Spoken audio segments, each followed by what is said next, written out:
नमस्कार, आप देख रहे हैं मीडिया 9 और मैं हूं आपके साथ वैशाली। आइए करते हैं बुलेटिन की शुरुआत कुछ खास खबरों के साथ।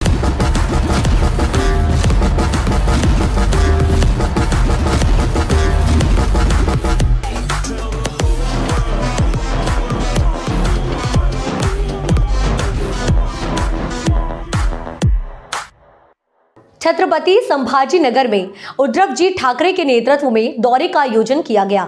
इस दौरे में गंगापुर, वैजापुर, कन्नड़ आदि विधानसभा क्षेत्र में जनसंवाद सभा को उद्धव ठाकरे ने संबोधित किया और आने वाली लोकसभा में उद्धव ठाकरे गुट के नेतृत्व वाले उम्मीदवार को ज्यादा से ज्यादा वोट देकर बड़ी जीत हासिल करने का ऐलान मतदाताओं से किया और पिछली बार की गलती अब नहीं दोहराने को कहा।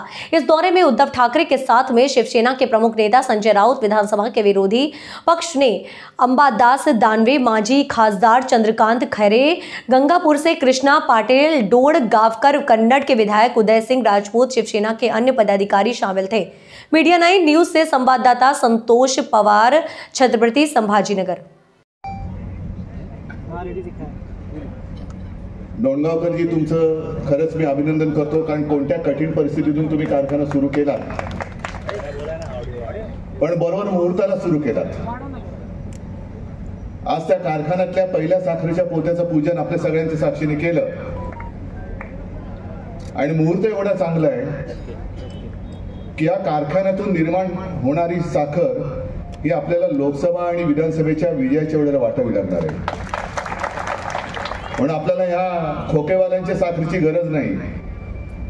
अस्सल आपल्या मेहनतीतनं जो कारखाना लुटला गेला होता किंवा बंद पाडला गेला होता, त्यातनं तुम्ही काय करू शकता हे दाखवलं। त्याच्याबद्दल तुम्हाला सगळ्यांच्या वतीने मी धन्यवाद देतोय।